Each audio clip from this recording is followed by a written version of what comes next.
Добрый день.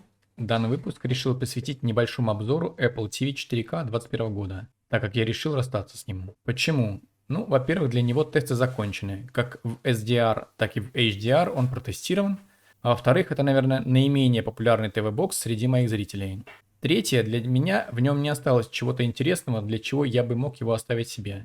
Поэтому я решил рассказать и обобщить накопившуюся у меня информацию о нем и отпустить его на волю, чтобы он радовал фанатов экосистемы Apple. Дело в том, что его в основном покупают себе владельцы других устройств Apple.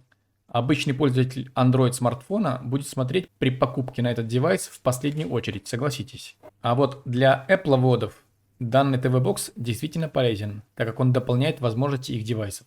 Ну что же, давайте я кратко расскажу о плюсах и минусах, которые я в нем увидел с точки зрения человека, который не пользуется экосистемой Apple. Первое. Внешний вид и конструкция.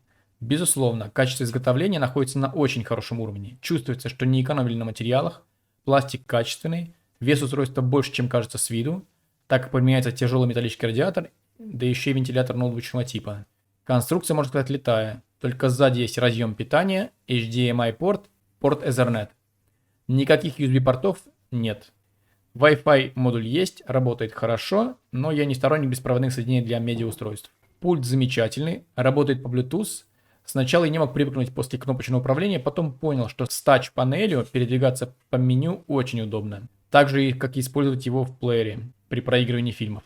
Пульт использует аккумулятор, в комплекте есть кабель для зарядки, но заряда хватает на очень долгое время. Я его за полгода так и не заряжал. 64 гигабайта памяти, видимо, необходимы для купленных программ, ибо для других целей их, видимо, не получится использовать. Теперь о первом запуске. Я, конечно, понимаю, что этот ТВ-бокс вряд ли купит обычный человек, у которого нет iPhone. Но у меня его нет, и я бы никогда не купил бы данный ТВ-бокс, но пришлось. Чтобы начать пользоваться данным устройством, мне понадобилось почти 2 часа времени и помощь друга, у которого я брал на тест старую версию данного бокса. У кого нет аккаунта Apple, это боль, ибо процедура достаточно сложная, а если еще у вас и нет компьютера, либо ноутбука, пускай даже с Windows, процедуру регистрации вы не пройдете, так как на обычном смартфоне с Android это сделать нельзя. По крайней мере, когда я его регистрировал, он мне такой вариант не предложил. Перейдем к интерфейсу. Он, безусловно, красивый и работает очень плавно.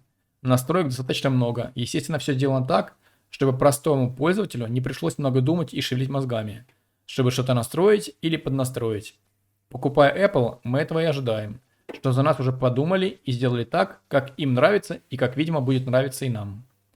Но в целом можно выставить любые разрешения на HDMI выходе, включить Dolby Vision или HDR на постоянной основе.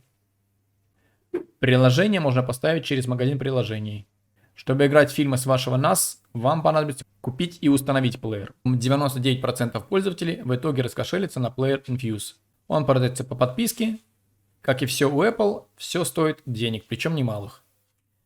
Плеер в целом хороший, играет все форматы, что я ему скармливал, строит медиатеку, сам ищет постеры и описания. В общем, для любителей Apple он однозначно зайдет. Есть еще другой плеер на движке Kodi под названием MRMC. Он подешевле, но и, насколько я понял, попроще, чем Infuse. YouTube с HDR данный девайс играть умеет, в отличие от того же Shield. Но есть условия. Чтобы заработал HDR в YouTube, вам нужно и интерфейс всего плеера переключить в режим HDR. Но, вероятно, это проблема самого приложения. Процессор – это, наверное, самое лучшее, что есть в этом боксе для меня. Он реально мощный, настолько мощный, что может легко играть видео в формате AV1 софтово, так как аппаратной поддержки у него нет для этого кодека. Ну и немножко об энергопотреблении. Итак, Apple TV потребляет при проигрывании Full HD фильмов около 2,4 Вт. При проигрывании HDR и Dolby Vision около 2,8-3,5 Вт. При проигрывании софтового AV1 в 4К разрешении потребление уже будет немного больше, около 5,8 Вт. То есть процессор очень экономичен, даже если играет видео в софт режиме. Далее поговорим о качестве изображения кратко.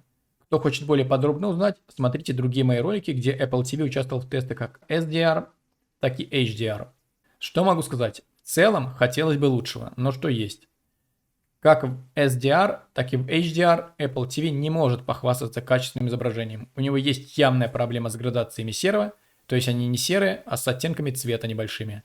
В основном баланс цвета смещен в область зеленого. То же самое мы наблюдали и с выводом цвета. цвета имеют отклонение от референса, и если не считать бакшилда на SDR видео, то можно сказать, что Apple TV единственный косячит цветами при выводе, причем в обоих режимах. Можно ли это исправить? Да, можно, причем двумя способами. Первый – это откалибровать вывод на HDMI при помощи вашего iPhone. Только в этом TV-боксе есть такая полезная возможность калибровки. И согласитесь, это странно, что именно в этом устройстве, которое неверно выводит цвета, есть такой режим калибровки, который преподносится как возможность откалибровать ваш телевизор. Хотя я уверен, что вся эта затея делалась именно, чтобы помочь исправить косяк, который есть у самого TV-бокса при выводе изображения. Второй способ – это переключить вывод HDMI в режим RGB High. Это аналог лимитированного режима яркости в других устройствах. Цвета придут в норму. Вся проблема Apple TV, что это не специально разработанный медиачип, а компьютерный чип как таковой. Поэтому он всю обработку делает исключительно в режиме RGB. Причем, судя по всему, еще и в полном диапазоне цвета. Так как такие погрешности с цветами и оттенками могут возникнуть только если делать множество преобразований с изображением. В общем, калибровка вашим iPhone, я надеюсь, вам поможет выправить цвета до нормальных. Что касается обработки видео. Upscale Apple TV делает качественно, на уровне с другими TV-боксами. Про это у меня тоже есть видео, кому интересно, можете посмотреть. Автофреймрейт работает в Infuse хорошо. Файл он проигрывает с любым битрейтом, даже недоступным другим TV-боксам. Запас по мощности очень серьезный. Deinterlace, к сожалению, на этом TV-боксе не может похвастаться качеством. Например, тот же Shield Deinterlace делает идеально. Поэтому для просмотра Interlace видео, например, концертов, Apple TV подходит не очень хорошо. Возможно, создатели Infuse смогут за счет огромной мощности процессора и графического процессора решить данную проблему, но пока это не решено. Теперь про звук. Apple TV умеет проигрывать любые доступные на видео кодеки звуковые. Все они декодируются верно и выводятся в PSM режиме на HDMI выход в исходном многоканальном режиме. Битстрим есть только для кодека Dolby Digital и Dolby Digital Plus, которые используются в онлайн-кинотеатрах. Обсуждать, плохо это или хорошо, я не буду, но я считаю, что это не есть хорошо. Безусловно, фанаты Apple приведут миллион контраргументов по поводу звука, что PCM достаточно и так далее, и будут защищать свой девайс. Но факт есть факт. Битрейта звука на Apple TV нет, кроме Dolby Digital, и не будет, так как это фактически стример для онлайн-кинотеатров в первую очередь, а там других кодеков нет и не используется. Ну что же, что хотел сказать об этом устройстве, рассказал. Остальное и более подробно можно найти в других роликах на моем канале.